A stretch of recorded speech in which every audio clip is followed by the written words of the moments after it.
Masarap maging estudyante.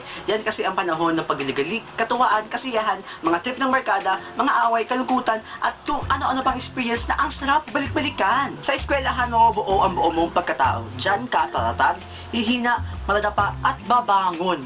Drama? Teleserye, te? Basta masaya. Ang saya-saya maging estudyante pero hindi mag-aral. Chok! At dahil dyan, gumawa ako ng 10 kanarasan ko habang nag-aaral at sa tingin ko ay naramdaman nyo rin at naranasan. Number 1. Pinakauna, number 1. Hindi ka estudyante kung hindi ka nakaranas ng classmate na mayroong special power. Yung may mga putok at anghit na kahit anong ipit na nagmamayari ay sisingaw at sisingaw pa din. Balakubak kulangot muta na kahit gano'ng kalaki at kaliit ay napakahirap tungan ang tiyempo para sabihin sa kanyang naghihimala siya. Mabaong hininga at mabahong paa na maaari namang iwasan, ngunit pag kasing hot mo na ay manlalaki ang iyong ilong. At ang pinakahuli, mga taong nakatae sa panty at sa CR na hindi makakaiwas sa asaran ng mga classmate na siya'y tumai. Napakaswerte nga naman ng buhay kung mapagitnaan ka ng kahit sino sa mga yan. Saan ka lulugar? Saan ka hihinga? Combo, te! Boom, boom, boom! Number 2. Hindi ka estudyante kung hindi ka nahirapan sa transportasyon. Unahan sa LRT, MRT, jeep, tricycle, FX. Wala lang matanda't bata, babae, lalaki. Basta ako'y late na, uunahan kita. At kung kailangan mag-jaywalking, go! 3. Hindi ka estudyante kung di mo nakanasang maboard at tamarin sa isa mong subject.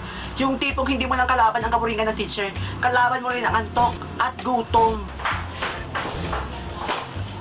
At dahil dyan, maraming estudyante ang nakatulala sa bintana, sa sahig, sa ceiling, sa pintuan, sa crush, at kung saan-saan pa. Kasama na rin dyan ang mga nonsense noise na uso ang cutting at absent. Yung tipong bored na bored ka, pero pag nalaman mong patapos na ang klase, bumabalik na ang sigla.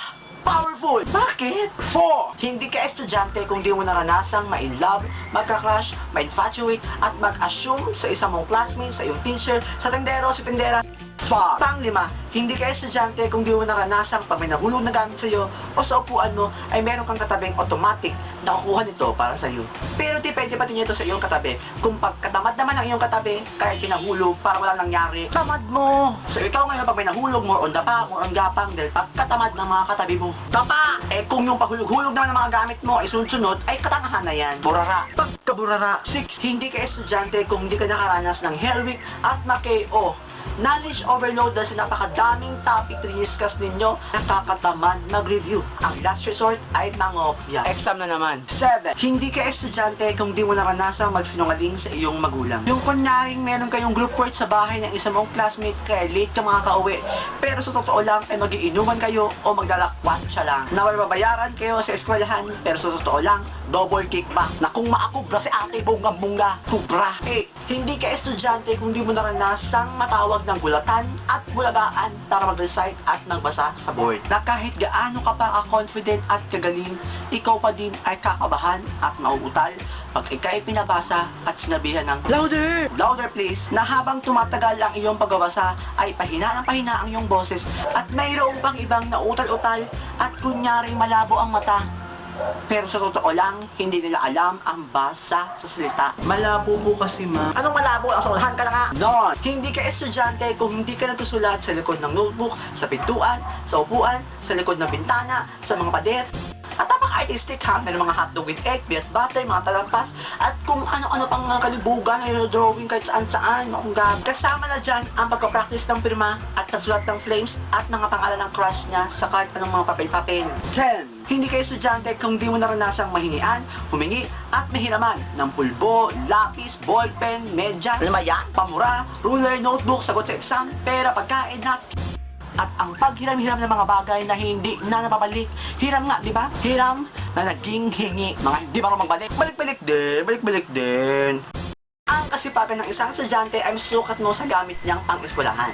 Kung ito ay looking yung maaari namang maingat lang ang may-ari, o kaya naman hindi pa ito nagagalaw. Kung ito naman ay looking last pag ever na maaaring gamit na ang mga gamit ito, o maaari ding over naman sa overacting ang mga gumagamit. Hala, sige, mga notebook, ang mga lapis, ang mga papel, ginipara sa classroom, mga nagpagarutan, sinasama sa harutan. Woo!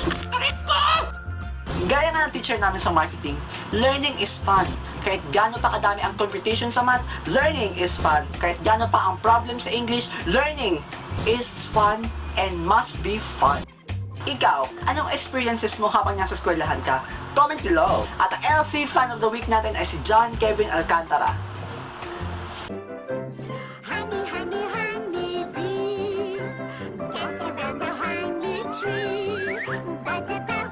shout and sing this song with me.